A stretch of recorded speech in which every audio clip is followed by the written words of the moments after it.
Welcome back, everyone. It's another amazing day of tanks, and we are here just for you. My name is Susie Kim. This is Wolf Schroeder, and yeah, guys, we're just going to go right into it. How do you feel about today's matches? Today's matches are going to be some of the best we've seen in a while. I don't think we're going to see any one-sided matches today. Every single match looks like it could be close, and we finally get to have that really exciting Run versus TCSG match that everyone's been looking forward to because these teams have been struggling a lot. Neither of them able to take a win. TCSG obviously getting a free win, but that doesn't really count. So we're going to get to see the two weaker teams of the league actually go at it against each other, and one of them has to win, right? So I'm really looking forward to seeing how they're going to fare against each other. One of them has to win. I mean, I'm just wondering if Run will even be able to take a game because they haven't been able to so far in this season. However, you know what? While we're talking about the season, let's just go and have a recap of how this tournament is going down right now. So this is the WGL APAC-ASIA Season I Gold Series. We started about 4 weeks ago, guys, and we're about halfway through now. Yep. As you guys can see, tournament structure, always the same. It's going to be the attack-defense, best of 8 plus the tiebreaker. Our maps haven't changed, but just to remind you guys, Himmeldorf Steps, Ruinberg, Ghost Town Mines, and Lakeville. Lakeville will be our tiebreaker map for today. And of course, our tiebreaker rules are on screen as well. No doubt none of you have forgotten.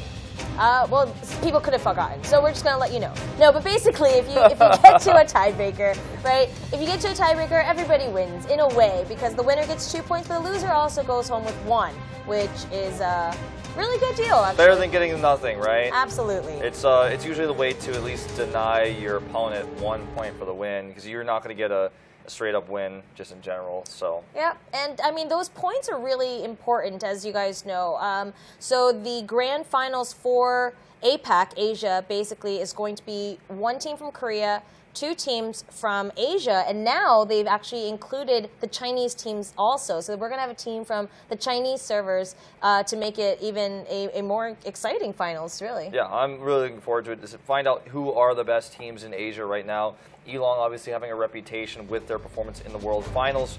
Speaking of Elong, let's take a look at our teams. B Gaming and Carrot Tiger representing Japan here to start things off.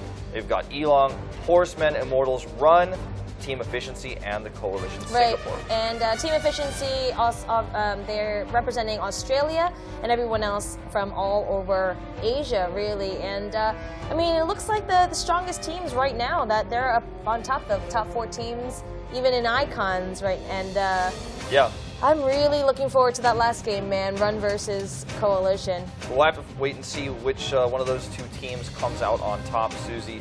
As obviously we're going to see, essentially with that win, which team of these 2 is the weakest right now in our current standings. But at the same time, you know, at least it'll give one of these teams a chance to fight a team that might be closer to their level. Absolutely. Well, so far, like we're talking about, all the different teams are in different rankings. If we can take a look at the ranking list, we can see here that EL Gaming, they obviously took that first place spot from Carrot Tiger on Monday. They said, nope, you guys think you're going to come up, but no, we're going to go ahead and take it. And then there's Horsemen and Immortals to follow at 11 and 9 points, very close to each other. And then, of course, B Gaming, just a few points below them, tied with Team Efficiency down there at 5th place. And then TCSG and Run down there at the bottom. TCSG getting a free win over Elong, actually, so they were very lucky to be able to take that one. And Run has played all of their matches, but not yet won a single match. Well, okay, so the first matchup today that's going to be a lot of fun is looking at Immortals and B Gaming, because like we said, they are right there in the middle. Any win, like just 3 points right now would bring them up much higher on this rank list, and that's super important. Here we go, guys. Immortals versus B Gaming is the first match of the evening. Then we have Elong Gaming versus Horsemen. Again, that's first place versus 3rd. Yeah. And then we have Run versus TCSG. So in a way, all their levels are kind of matched up tonight. Sure, like Immortals and Horsemen are just very few points away from each other, right? So their performances against their opponents' teams may actually affect how they match up against each other, even though they're not playing against each other directly today. Absolutely. And a win for Run would actually tie them with TCSG, and a win for TCSG would simply just put them further ahead of Run, but they still have a bit of catching up to do for the rest of the team. They sure do. And the tiebreaker map today is going to be on Lakeville, and since we do like this map quite a bit, I'm actually looking forward to having some ties today. Yeah, well, with all the matches we've got today, there's a high chance of getting ties because some of these teams are so evenly matched. Yeah. Okay. So, well, let's go ahead and talk about this first matchup then. Immortals versus B Gaming. Now, Immortals is the team from Vietnam. So far, they've shown us they're pretty good, man. I mean, Unreal World, I mean, we don't see him too much, but Catan, Sun, we see all the time. Those two names are the ones I just... Neverbest, and Ningyo. Sirius, yeah, those three I remember calling out a lot. Ningyo's one we see quite a lot. Neverbest, see him a decent amount, as well as Hades. So, I mean, the team is solid. And the thing is that's really cool about this to me is that we don't normally see Vietnamese teams do well in esports. It's just a bit of a smaller esports scene. But to see them do so well compared to Asia right now, already so early in this tournament, makes me excited for the potential. Yep, and then on the other side, we've got B Gaming from Japan. I mean, Karen Tigers is the team that you think about when you think about, you know, World of Tanks in Japan. But right. B Gaming also definitely not a team that we can write off at all. Yeah, 7mm, Lilote, Bonsai. I mean, these guys, they know what they're doing. Taki, Neat Mania, Super Hiroshi, Nipa, Tamati, Karaya.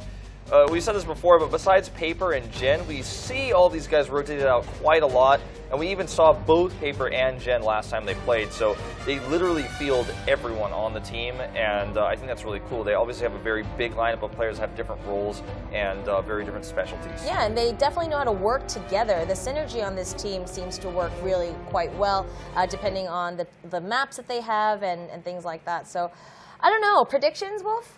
Well, I definitely, well, actually, before we get into this, it looks like the game is ready, Susie. Oh, shoot, the game is ready, guys. So we'll hold our predictions for now. We're going to go ahead to set one.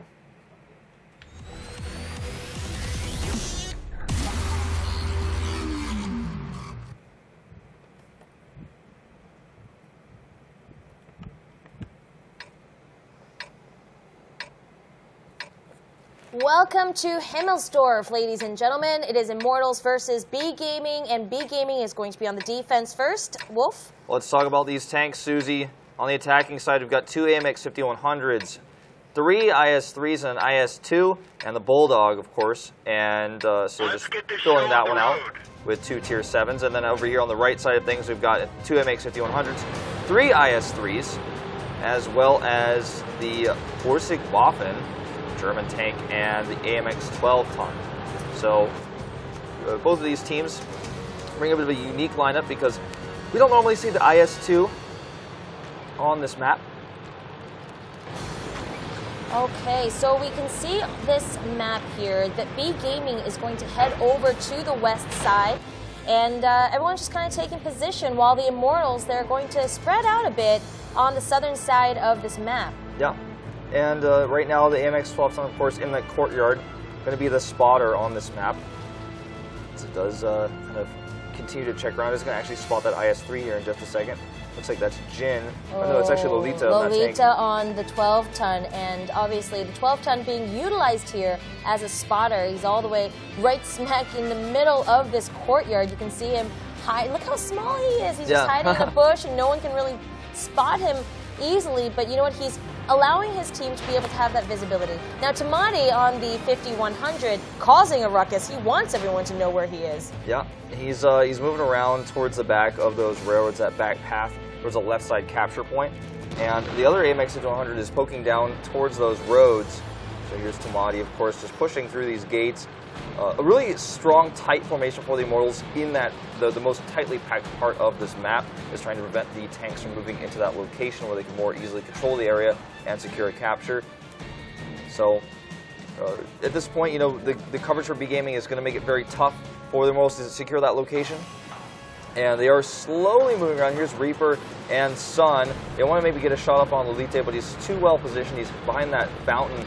Maybe perhaps it's a bird bath. That little landmark there in the middle is going to protect him here. They know he's there, so they're very carefully moving in. Ooh, and we finally get to hear some shots being fired on this map. I mean, again, it's a city map. There's plenty of places to hide. All the tanks are just kind of being really cautious. I mean, these are high caliber teams. Like we said, they are up there on the ranks, and they want to make sure that they keep their position. Yep. See shots fired here again. Sun is firing through that center, but he misses. He's also shot at, but another shot misses. So very few attempted shots here in this game just because everyone is taking cover. But in this position, B Gaming starts to get a bit of an advantage because the clock is starting to run out, and they have prevented the Immortals from moving forward completely here. Not much they've been able to accomplish. We do see tank moving around the top right side. It is cut off which tank it is. It's getting closer over there to try to actually approach that capture point. There it is, the Bulldog. It's Catan. It is Catan on the Bulldog. And for you guys that don't know, Bulldog is a Tier 7 light tank, but it's got a 10-round autoloader. So I would say this is probably one of the favorites used for Tier 7 tanks. Yeah, they want to have 2 Tier 7s, so they have more fighting tanks, you know, a little bit more sustainability the longer the game goes on. That's why they bring the IS-2, which is one of those Tier 7s that's going to be a little bit tankier, not as great as an IS-3, of course, but obviously very similar. And here's that Walker Bulldog again, Catan on it, trying to get a shot off here on some of these defensive tanks that are, you know, controlling that capture point. Look at the mobility on that tank. I mean, it's I can't even say, it just moves around like it would, you know, like it's not even a tank, like it's a person just kind of dancing about. Sure. All right, more shots are being fired here, and buildings are getting hit. Ooh, Hades does take a lot of hit. Poor Lalote is finally found out in that little bush, and he goes down. Yep, that German tank nearly taken out the AMX-5100 as well. Ooh, Going to be very Karaya careful. is taking a ton of damage right now. Yep, going to be really careful with some of these weaker tanks. I mean, he is a tank destroyer. It's not like he's got too much armor on him like that. But Yep. All right, well, Jin looks like he's going to try to roll in here with his IS-3 to finish off that AMX-5100. Meanwhile, these two are having a bit of an AMX duel here. Tamati and the Sirius having the same amount of rounds, but the Sirius has Guardians protecting him here. Yes, he sure does. Jin is going to try to protect the 5100 and the tank destroyer here, but actually, he did a really good job. Yeah. Worked really well. It really did, and he's going to go try to take out Never Best. Yep, Tamati here looks like he will fall to the Bulldog. There it goes. Taki takes out Never Best meanwhile. And, you know, at this point, there's a slight lead to B Gaming. They have a tank lead as well as a hit points lead. But the AMX-5100 only has 2 rounds left before it becomes essentially useless here. One of those rounds just got fired. Jin's coming over here to try to protect now as he reloads. Yep, Taki is going to have to wait 40 seconds before he could do anything at all. But, yeah, it looks like Catan's the last one left. B Gaming might go ahead and take this first game. They do indeed, Susie. And B Gaming wins set number 1. The Waff and the Tank Destroyer, a really cool pick there. They protected it really well, did a ton of damage to the AMX-5100s. And when you're running 2 of those, obviously that's the tanks you want to protect. They're going to be doing most of your damage. And the IS-2 was really cool as well. I like that idea. I think they thought they were going to be running into a little bit more of straight-up engagements rather than this very passive style they ran into. And that gave them a bit of trouble. The IS-2 didn't work out as much as they wanted to, but I still like the pick. I think it makes a lot of sense. Yeah, I do like. I mean, this we don't get to see him most of all that much so far in this league, but yeah. I do like how they utilize the map and were able to. The buildings really helped a lot in these teams to just kind of find their perfect positions and such, but. You know, just because you're sitting in a perfect position doesn't mean that you will win the game. And right, and we saw a really unique approach on the attack side. There was actually not to just rush in or not to be aggressive early, but was to move as a pack with spotters very carefully and try to take a good position. In fact, using that tank destroyer to try to eliminate those 5100s, which was really cool because if you can get rid of those, it makes the approach a lot easier. Obviously, because if you can't, you know, if you're going to take a shot and the IS-3s are blocking, it's going to be a little bit tougher. It's a bit of a risk as well because if that tank doesn't get its damage done, it can even almost be killed by a Tier 6, as we saw even 12 tons doing some serious damage to it as well in that game. Wow, okay, so then, I mean, going into the next game, we saw that B Gaming was on the defense. They're going to do that again for set 2. Do you think there'll be any tank switches here? I don't think so, unless this is a really specific sort of loadout for either of these teams, because if they are planning on using, you know, this really specific one for just game 1 to test the waters, that's when we're going to see the tank switch. Otherwise, I feel like the way they played it, it wasn't gimmicky. It wasn't this is a one-time thing. Right. It looked like this is how they're thinking right now. This is the best way to play the map on, you know, X side, on the attacking side or the defensive side. So I feel like we're not going to see any tank changes going into game 2. Even for both teams? I mean, I know it worked out really well for B Gaming, but what about Immortals? It's really hard to say because I feel like it's totally possible they could switch out. You know, the the thing about this map is oftentimes you do see teams run those 2 tier 2-7s. Sometimes you see LTTBs, sometimes you see the IS-2 as we saw, but looks like the game is ready, so I guess we'll have to go into it and see, Susie. All right, we'll take a look and see what tanks they've used in set number 2.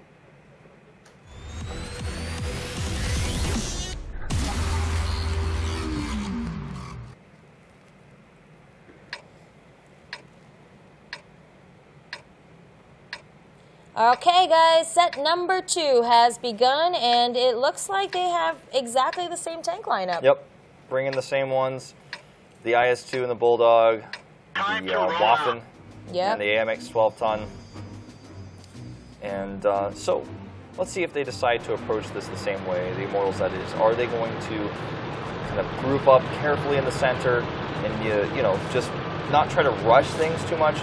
Or are they going to move a bit more aggressively? I would guess that they will use the same sort of movement here. The 12-ton again on Lolita, going to go hide behind that fountain, be the spotter, and is going to be in a very careful location. He can get there so quickly that no one can hit him before he gets in that safe and he's spot. Just so quiet. Oh, he made some noise there. Oh, and Catan knew exactly where he was going to be, and everyone is... Oh, wow, they're just going to shoot straight at him. However, the rest of the team, Bay Gaming, knows that Catan was going to come, and he is done. He's gone. The Bulldog is gone, guys. I feel like that was a really haphazard choice. That was almost a suicide mission that was destined to fail. Not only did he not kill Lolita, but I don't know how much information he really gained from doing that. I mean, that was pretty suicidal. Lolita barely alive here, but still alive, still up at the spot. Hades wants to do something about that, though. Can he make the shot? Yes, he can. Yes, he can. Well, that was a focused fire by 2 different tanks. I mean, I think the reason why Catan ran in there was obviously if he could take out Lolita with him, right? Then at least the 2 of them are down a tank each. I think he was just hoping for a drive-by, shoot him down and leave, but he kind of missed that, so it didn't work out the way that Immortals wanted. Sure, and he did get some intel about where B Gaming was positioned, right? So since he got so close to them, he was able to see a few of those tanks over there. Now, wow, we could see here now Immortals, most of their tanks grouped up right in the center of the map. They're going to go down straight into this little road, I guess. I want to say walkway, but I guess it's not a walkway. Well, yeah, I mean, it's a this bit road of a, next to the well, it's what used to be a road that is now completely destroyed. And on the left side of things, we see 2 AMX-100s moving towards that cap point. There is not only Tamati there with an AMX-100, but Nipa and Jin are ready. If they expose themselves to try to kill this, this original AMX-100, if they try to kill Tamati, they're going to be very exposed. It's a very risky move, but maybe they can pick them off. They're going to get closer and closer. They're starting to realize that there's another tank over there. Checking the wrong way, though. They're definitely looking the opposite direction here. Tamati is waiting. You can see that light bulb there above his name, knowing that tanks are getting close. Oh, gosh, yeah. So, again, it's become a lot quieter now on this map. Nipa is taking a bit of damage, however. This is really cute how Sun is kind of helping out the IS-2 in the behind. You know? It's a little baby IS-3. Hasn't grown up yet. We got to protect him. It's okay. It's all right. I'm here. And really good positioning. Nipa would love to take a shot, but he's too exposed. You can see he's kind of hiding there. Yeah, for sure. And he's already down half HP. He's just going to have to wait for one of his teammates to help him out. Hades and Jin are right around the corner from one another. And I know that they can probably hear one another right now, but who's going to take that first shot? I think Hades wants to wait for Blackheart to come by and help him out. Here we go. Jin doesn't know. Oh, gosh. That's really stressful. Yes, it is. And Jin does take some damage. Yep, now Hades is just going to protect Blackheart and possibly take another shot at him there. Hades now reloaded, does fire at Jin. Ooh, good position though on Jin. Good positioning. That bullet does not penetrate, and Jin is able to back off just a little bit. Meanwhile, we do see those AMX 5100s closing in further and further on this position. There goes Sun. Oh, that was great by Nipa. It was able to help out Jin in doing some damage onto Hades. And as you can see, Hades takes another bit of damage. This is great positioning from members of B Gaming. They're just being able to focus on these tanks from all different positions, and it kind of makes it hard for them to try to run away. Hades is down super low. Let's make that 0. Blackheart is going to follow him shortly after. There's only 2 tanks left for the Immortals, and it looks like B Gaming is going to shortly take game number 2. And that's the power of the AMX5100, right? Tamati was able to take those 2 shots. I mean, yeah, there were his last ones. Now he's on reload. He's going to try to survive here a bit longer. Never Best is going to try to eliminate him. Ooh, that's so risky. That is really risky. I mean, There he goes. But he did his damage, right? And that's the key. He was able to take out the rest of those IS-3s with that quick autoloader. And once he's out of rounds, if he could get it to safety, that's a bonus. But he's probably going to die. He's done his job. That's just sometimes how nature works. But all right. Well, Sirius and Never Best, I mean, they are basically empty right now. Sirius is going to be back and loaded in about 2 seconds. Never Best, not so much. He still has a good 17 seconds to go. Wow. And Sirius is in serious trouble. Yep. Taki's reloaded now. Never Best is on the retreat, but even Nipa might be able to take him out here. He's about to get his rounds. He's going to get his rounds, but I'm not sure. Super Hiroshi is behind Nipa shortly as well, and so looks like this is going to be the end of it. Yep, with a nice little headbutt, B Gaming goes ahead and takes game number 2. Just very careful, patient play there. Basically, what we saw from them there was using the AMX5100s to great success, not only versus those IS-3s that were being outpositioned, then they were able to take out the AMX5100 with their own AMX5100, which was quite nice. And basically, the AMX5100s did a ton of damage. Also, we had the tank destroyer get a nice kill early on, which we saw kind of off camera. I don't know if you guys were actually able to notice that, but he killed an IS-3. So then it started to snowball. They had the AMX5100s able to do their damage when it mattered, and that's what the Immortals could not do. Position-wise, very well done by the Immortals, especially that situation where they had the 2 tanks spotting, or rather blocking for each other. Yeah, that was cute. That was like hand-holding, and they're like, "I'll help you up, buddy." All right, sorry, I'm making this game cute. This is a war game. I'm sorry. I don't mean to make it This cute. is war, Susie. Okay. Yeah, so now we're going to see that in the next set, they're going to switch sides. Yeah. Immortals is now on the defense. And we're going to see how aggressive or not so aggressive B Gaming is going to come in with this. We're also going to be able to see tank swaps. Obviously, they're most likely will be changing their tanks because I don't think the tank destroyer will be as effective on the attack because in order to use that, you kind of have to see someone coming. And when you're on the defensive, or rather on the attacking side, you're not really going to be waiting for someone to walk around the corner, right? So I feel like probably not going to see that. And the question is, we've never seen this on this map yet. Like you were saying before, we don't see this map too often.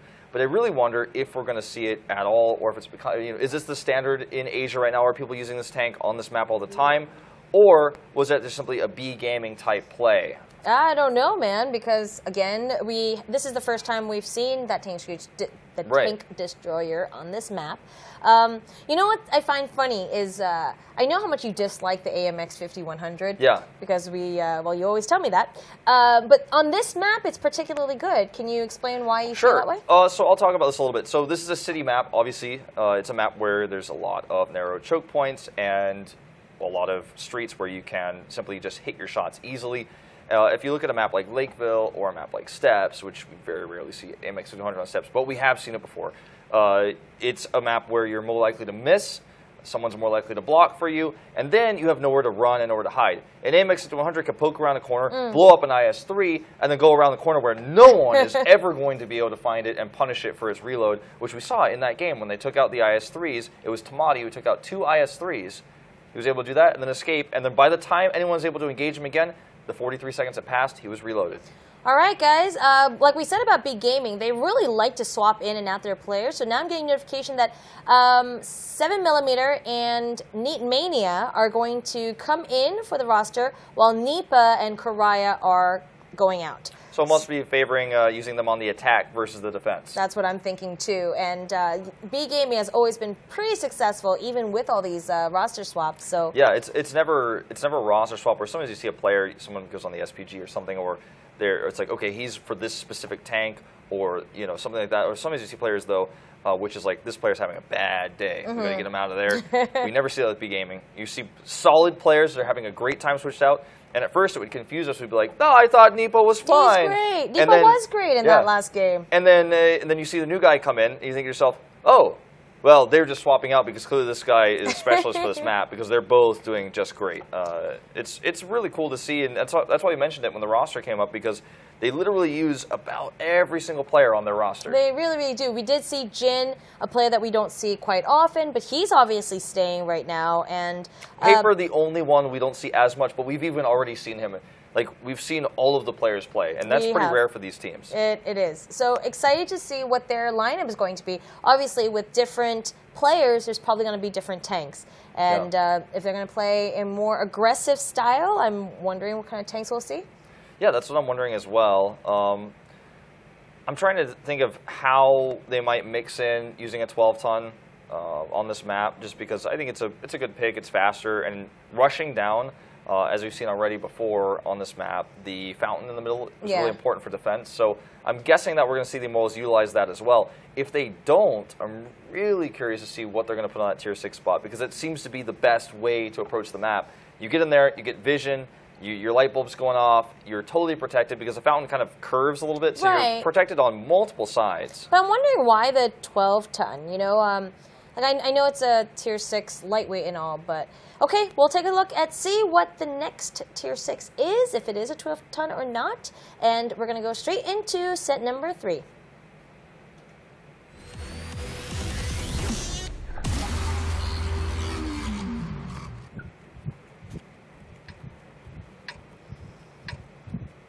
Welcome back to Himmelsdorf, everyone. We are in set 3. B Gaming is up 2 games. And here is our tank list. All right, so we are going to see that Waffen again on the attacking side in this case. A T-37, excuse me, this is on the defensive side again, is what I meant to say. T-37, and everything else looks to be exactly the same. We have a T-32 on B Gaming. Yep, they have a T-32, and they're not running the IS-2. And they're just simply running the 12-ton, again, actually, even on the attack. And Lolita, instead of rushing towards the middle, he's going to rush towards this little corner. Yeah, Sirius knows. He's, like, waiting. Look at him. He's just, like, sitting there waiting, like, where's Lolita? I know he's going to pop out there at any moment. But too smart for that. He's not going to fall for that trick. Look at how quickly B Gaming was able to get into position compared to the Immortals. They're already exactly where they want to be for their setup here. And Lolita just simply trying to scout at this point. Blackheart is moving around the southwest and see if he can get a shot off. Possibly even going to maybe try to take a shot at Lolita, but decides to back off for now. A very patient attack here, meanwhile. And, I like these skins. Yeah. Shout out to Rudy. Rudy. All right. Taki here. He's all the way on the east side of the map and going to try to meet his comrades, I guess, as they all kind of roll out to the center part of the map. Is it just me, or do you think of Autobots when I see like a group of them coming out? I'm thinking like Autobots roll out. No, I totally, like, that's totally get that what I'm feel. thinking right now. No, I absolutely do. I know what you mean. It almost feels like as soon as they get to the end of that street, they're just going to transform. So we see actually the 12-ton going down the middle again for scouting. Going with the T-32, interestingly enough. Oh, and Taki going to take some damage on Sun. Sun was just a little out of position there. He's out too much, Taki, and is able to get a really good shot on him. And he's now going to move because obviously Sun knows where he is. Yep, and I mean, he's got 1 round left. Base capture has started for the first time in this series on this map. But it's just behind this wall. We've seen this before. This is something the Immortals do know and they will easily be able to react to. But it's a safe spot right now. They are going to have to bring somebody in there. I mean, obviously no one can be hit right now unless the tanks get a bit closer. Well, those tanks are pretty darn close to one another. I like how the IS-3 is protecting the 12-ton. 12-ton can do a bit of damage. Like we said, it is an auto-loader. But the IS-3 is going to be able to give it a lot more cover. Reaper is around the corner just as we were talking about. But you know what? The rest of B Gaming, they know and they are ready to protect and give cover to their teammates who are capturing the base in 16 seconds. Important to note, the Lolita was not touched, so his base countdown continues. And again, if they hit that IS-3, it's not going to reset it. In fact, they don't. Wow, 10 seconds to go. And this could actually just be a capture here. It just simply could end right now. Oh, Lolita gets shot from the other side. Who's out there? From the other side. The Never whole best. team is going to try to come around, but Jin is there. He's going to. There's the T-32. Look at that Yes. position right there, That right is behind so the hill. good. Perfect spot to be. Look at that. It does 108 damage only from that, hitting him right on the turret, not going to damage him, using that gun depression. Now, they have delayed the base capture, but at a high cost of hit points. Almost all of their tanks are very low at this point. Yeah. And Jin might actually be able to get the finishing blow. There he does. And again, Sun misses the shot here, and down goes the Sirius. Down goes the Reaper. And Catan and Neverbest are the last ones left. Neverbest still has 12 seconds before he can even fire anymore. Base capture in 18 seconds, but it doesn't really even matter because B Gaming is going to go ahead and take game number 3. A very clean victory, Susie, and this is starting to seem a bit one-sided. I would never have imagined the Immortals had this much trouble. Yeah, I didn't expect this at all. I really thought Immortals were going to give B Gaming a run for their money, to be honest. These are not close games, No. right? So we're seeing a ton of these super-duper quick matches that are also very, very clean by B Gaming. We even saw in that last game they nearly were able to snake a base capture, but they had it set up, like you said, with all the support fire. As soon as the tanks showed their face for a second, focus fired down, had to pull back. Tamati wasn't touched on the 12 tons, so he was able to continue that base capture. And so when you've got multiple tanks counting down, they're basically gaining points. It gets reset whenever they get hit. So even though part of that countdown was reset, the other part was not. So if they had hit both tanks, it would have been huge. But because they did not, it made it more of a they just had that IS-3 sit there and kind of protect him, was like, all right, man, you know, all you have to do is capture the base. Immortals tried to stop it, obviously, by coming around, but the rest of B Gaming knew that they were going to be able to do that and were able to take down those tanks very quickly, very easily, actually. Yeah. So wow.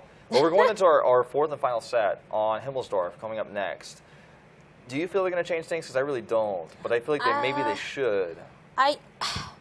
Maybe for Immortals. I mean, for B Gaming, I'm going to go ahead and say, if it ain't broke, don't fix it. You know, like they obviously know exactly what they're running here, and they know how to position themselves. Immortals are struggling a little bit, and so I'm thinking maybe they might want to talk it over and change up those tanks. Maybe even bring another IS-3 instead of one of the AMX 5100s. That way they can at least force their way in. Right. Because I feel like the AMX 5100s we're seeing on the Immortals are never able to get that much screen time, if you will. They're just always kind of in the back, waiting for that moment. That never happens because they're outpositioned, they're outmaneuvered. Right. And if they get another IS-3, they lose that damage, which is important. But they are on the defense, right? Yeah. So having another IS-3...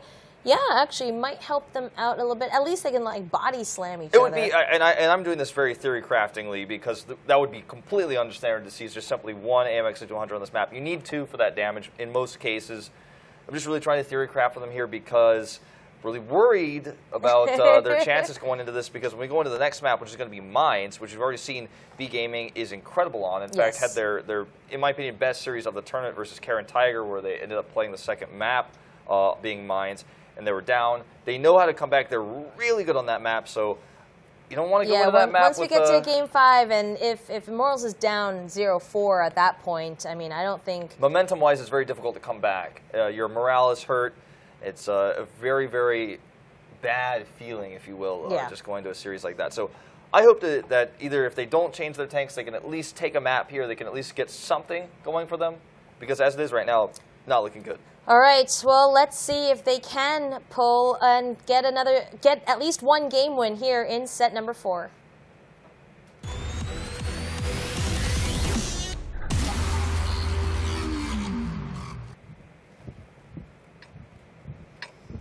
All right, set number 4, guys. Immortals versus B Gaming. B Gaming is up 3 games and on the attack. We are going to take a look at the tank list now. Here it is. Looking to be the same. T-37 versus 12 tons. Oh, they got rid of the tank destroyer, they got rid of the tank destroyer. Immortals are going with more of the IS-3s, like we had suggested. Yep. Maybe they heard us through the broadcast. So that's a cool choice. Instead of replacing the 5100, they replaced the tank destroyer, which in the last game didn't really play much of a role. In fact, it must have died early on because we really didn't see it do anything. Yeah, I don't even recall seeing it on the screen. It must have just exploded. It almost feels like the Immortals were like, wow, that was cool. They used a tank destroyer. We've never seen that before, but it was pretty strong. Maybe we should try it. Did not work out for them. So the Catan here is spotting again, perhaps looking for Lolita, who's actually going a bit further this time, actually all the way to the end. They're all going together. They really are. They're all going to head over to the east side of the map. They're going to try to throw Immortals off guard by doing this, but we have Never Best. He obviously has been spotted. Lilote has been spotted. He thinks it's just Lilote, but it's actually the entire team. And they're going to come around here and focus him down. So he's just going to sneak through here and try to target down the Sirius. Unfortunately, he... Never Best gets targeted like you wouldn't believe. Yep, and if he gets taken out here, that's so unfortunate so early on. Oh, wow. And now the Sirius... Yes, I'm sorry, losing an AMX 5100 that early in the game, this is not good news for Immortals. There's only one thing worse, Susie. It's losing 2 AMX 5100s early on in the game. We might see that happen here in a second. Looks like the Sirius is able to back out into a better position. But this is just simply B Gaming having a good knowledge, a good preparation. They studied so well going into the series exactly how the Immortals like the position on this map. The first game they played more standard, but this game they're just going all out. They're up 3-0, and they're just trying to directly, blindly counter what the Immortals are doing, and so far they've got a massive advantage. They sure do. There are shots being fired down the streets, but nothing is connecting as of right now. We can see Taki here. He's going to move back to the east side. What he doesn't know is that there's a T-37 around the corner, but I don't think that matters to him. Well, he's going to want to kill it. At him. Oh, does not connect. But now the Catan knows that there is an AMX 5100 right on his tail. Yeah. And he's going to call his friend. I mean... Well, he calls his friends, but they're way too far away to help. At this point, he can be at least a distraction, I suppose. Is all the way down there at the bottom right, you guys can see on the mini-map. That capture point is well defended right now. Blackheart takes a shot. Yes, Hades takes a shot, and Hades does get hit, however. And they're just kind of tickling with the idea of... well, no, I guess not. B Gaming is not tickling with the idea of going to the base capture. They're just going to try to go around and possibly kill everyone off. That might be the easier thing to do. Yeah, looks like it.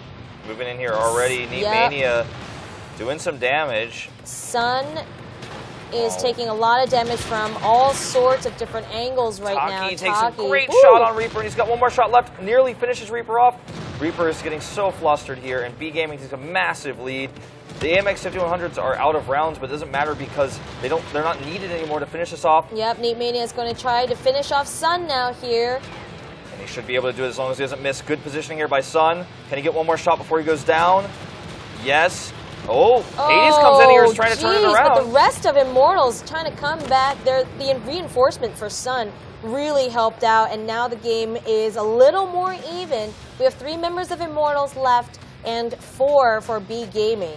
Tamati still has 1 round left. The Sirius with 2, but can Tamati maybe finish him off? Taki just about to finish reloading, and he's going to have his full arsenal to unload here. Taki is locked and loaded, boys and girls. Let's see if he can take the shot. Sirius gets hit, meanwhile, by Super Hiroshi, and the Catan trying to finally come back around here and get relevant again. I want to get in on this action as well. He's like all the way in the northeast section of the map, but he's on his way. And he's on a T-37, so he'll be there pretty quickly. He's trying to come over here and finish off one of these AMX 5100s if he can. The problem is that they're both at decent health. They are at decent health. He is at full health as well, but I mean, for a tier 6 to try to go up against, you know. Well, this is tough for Blackheart. He's surrounded and taken out here. Now it's just up to the Catan, who finds these 5100s, but can't break them, can't find an angle because they're so well positioned. And now it's just up to him to escape and delay capture for 2 minutes and 20 seconds. Very unlikely he'll be able to do so. What snipe shot! Oh man, Tamati really just is hurting. He's hurting Catan badly, and man, at this point, 2 minutes and 8 seconds seems like to probably be like an hour. Yeah. Well, it feels like forever because it's never going to happen, Susie. There's the finish there. Even starting a base capture to put salt in the wound. 4-0 for B Gaming. Taking that very, very easily and convincingly. A lot better than I thought. I mean, I really like the Immortals. I think they're a great team. I thought they were going to be making this very close, possibly even going into like maybe like a 3-2 or something to start things off and moving towards a tiebreaker scenario, not a 4-0 start. Well, you know, Immortals did miss a game last week because of a DQ situation as well, so they might be a little bit rusty. I'm hoping that they had been practicing. Yeah. But yeah, I mean, this is definitely something I did not expect, for sure. B Gaming is definitely on their game right now. And we are going into mines now, so we're switching up the map entirely. Yep. So definitely going to be seeing some new strategies here. But like I said before, I feel like B Gaming is very well versed on this map, especially the match against Karen Tiger. Definitely want to go back and watch. And something that I hope that our Vietnamese team here has actually gone and done, because simply put, that was the best game B Gaming ever played on this map. And just to go back and look at that and say, wow, this is incredible. This is how you play on this map. Let's figure out how to counter it would be very nice. That was like week 1, wasn't it? That was like literally the first day of matches, I believe. I believe so too, yeah. All right, so we got B Gaming on the attack first. And mind you, here is the map, Mines. Yep, let's talk a little bit about it. That area right there behind that Wargaming billboard is a highly contested high ground. It's a plateau. It's a bit of an island in the middle of the map, if you will. And obviously, we do have the beach side, where there's a dock. We do see lightweight tanks approach that location and try to flank those tanks that control the higher ground. And then there's this capture point where you can try to cap from the low ground on the edge. We see that taken oftentimes with IS-3s. Yes, we do. And here we are with the aerial view of the map. Like we said, the defense usually spawn on the south side, and to the left, like you said, that's the beach area where we do often see a lot of T-54s, try and position themselves in there and be able to focus onto the beach capture point. Yeah. A lot of the defensive tanks will head over that way. Exactly. And sometimes we'll see those lightweights even run past the capture point, run around and try to disrupt the tanks that have taken the center ground near the right side capture point. The center ground is where we see the defensive side often put a T-32 right above that little tiny mountain ridge. And with that T-32, you've got a pretty good vantage point, and you're covered by this, this slight little rock outcrop that'll protect your hull. And then you can just do that kind of hull down, gun depression, take out some of those tanks as best as you can. We see IS-3s usually approach on the lower side of things towards that capture point. So that's basically what we're looking at on this map. It's one of our most complex, one of our most technical maps, one of the maps where if one team takes early control, you have to make a lot of very quick decisions to get back into the swing of things. Okay, well, it also looks like B Gaming is going to do a little more musical chairs. We're taking 7mm and Neat Mania out now, and then putting Nipa and Karaya back in. So, yeah, they're going to try to go with a roster that they know is tried and true on Mines. Yeah, and on the starting map, we're going to have them on the attacking side. They are, and if they win this one, then that's it, 5-0, and then they take the series. Yep, so right now, the Immortals need to focus, make sure they bring their best tank lineup. Are we going to see the Burt? I mean, this map is super technical. There's all sorts of different tank loadouts you can use. You can skip the Burt, you can take another lightweight, you can use 2 different types of SPGs on this map. They're both viable, they're both good, depending on the accuracy of the player that's put on it. And that's what makes this map actually so interesting and so exciting. It's just super duper technical. And I'm hoping the Immortals have a good SPG player. We haven't seen them play that much because, like you said, they got that free win. Yeah, they got that free win. Even in the first week, they got another free win over Horsemen. So they've played the least on-screen time. So stylistically, we don't really know how they play this map just yet. It's going to be our very first look.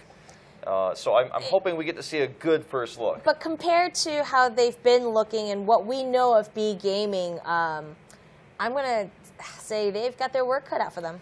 Yeah, it's hard to imagine them taking even another map with the way B Gaming is playing at this point. Yeah. Obviously, they're going to have to give it a shot.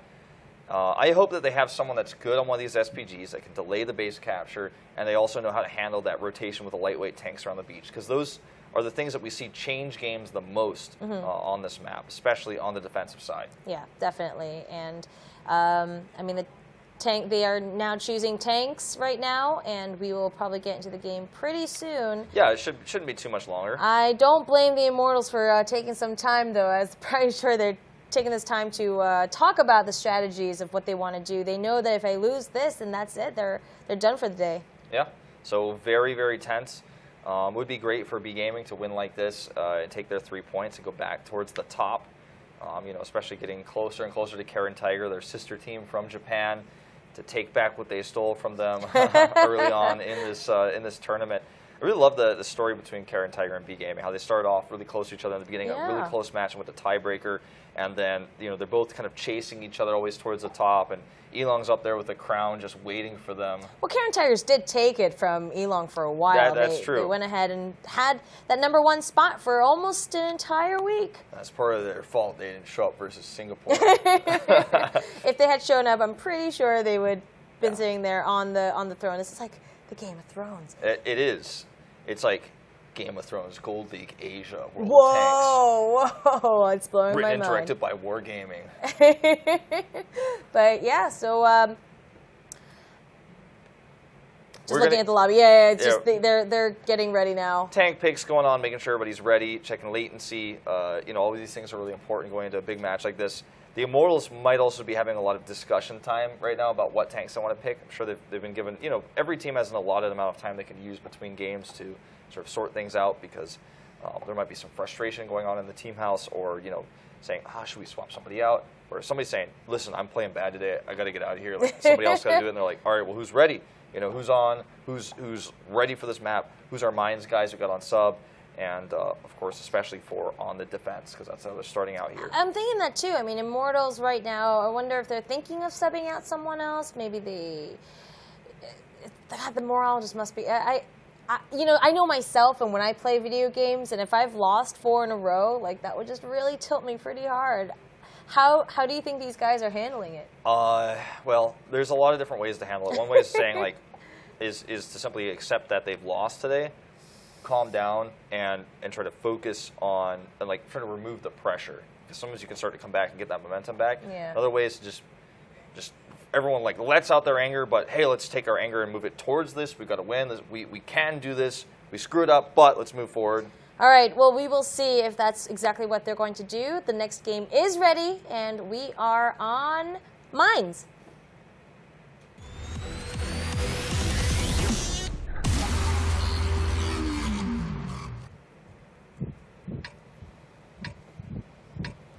Set number 5, first game on Mines. Beat Gaming is up 4-0, and this win will allow them to have the series. Oh boy, we've got some crazy lineups today. Okay, let's talk about this. For the Immortals on the defensive side, 1 AMX 5100, pretty standard, 2 IS3s, pretty normal, and that T32 I was talking about. They're running the 2 lightweights, they bring the bird. So for the Immortals side of things, pretty normal. But on B Gaming, we see the Pershing. I think it's the second time we've ever seen this tank on this map. Whoa, yeah. 2 lightweights. No, actually, 4 lightweights. Okay, 4 lightweights. Wow. I noticed that they had the tank destroyer again, but 4 lightweights with this, and the T21. So no surprise here that Lolita and Catan are the ones running these tanks. And so the T21 basically just a lightweight version of the T20 medium tank. I think crazy to see this here. It's really interesting to see the tank destroyer, actually. I wonder what they're going to be using that for, how they're going to use to focus one of these tanks down. It's going to have to get a good shot. Neat Mania over here, rushing over with Tamati. This is that beach approach on the docks that I always talk about. Already, yeah, you can see B Gaming. It's usually the defense that's kind of down in the beach area, but B Gaming is going to spread out by the beach, all the T54s over there.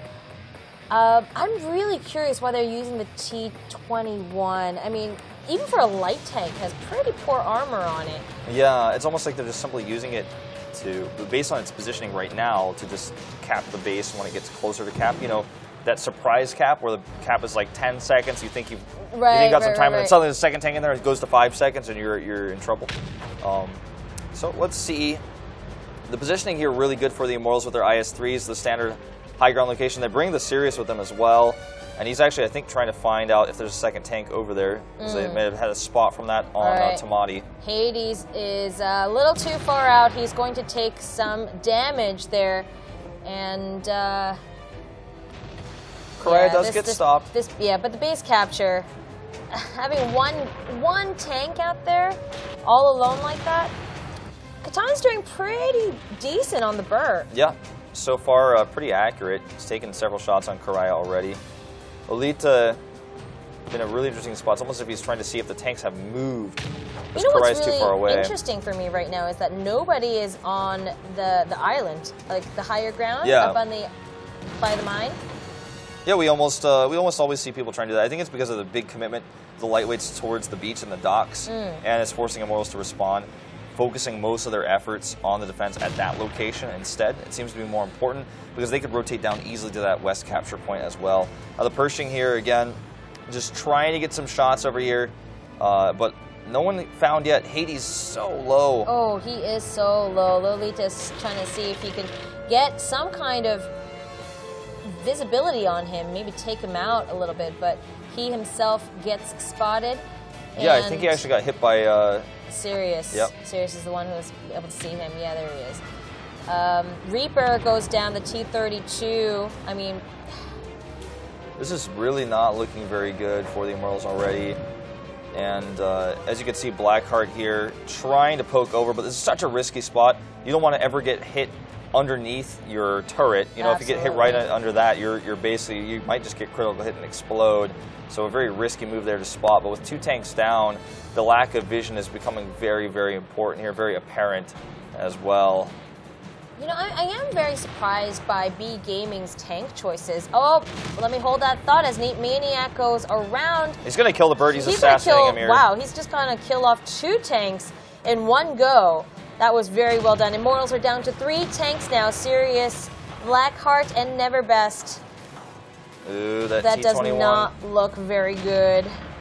T-20 moves back to safety. Blackheart's getting focused down here. Exactly. Blackheart has 3 tanks on him, focus firing down. He's just going to take all these shells to the face.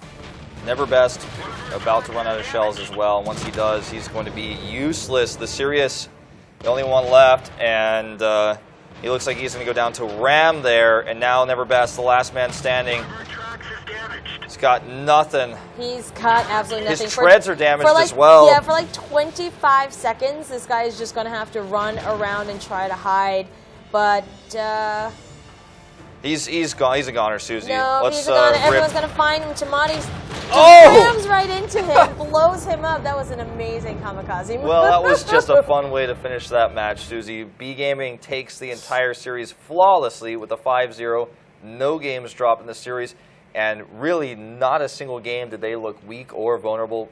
Dominating. I expected this going in. This was going to be Immortals losing 3-5, like a really close game. Not even close. They took not a single set. I can't believe that either. I really thought Immortals. This was a set that I thought was going to go at least to a tiebreaker. But yeah, B Gaming looking super strong, really great. And I can't wait to see how well they do for the rest of the season. Thank you for joining us for this series. We're going to take a 10-minute break, and you guys go get yourself a coffee. Be up for the next series, which is EL Gaming versus Horsemen.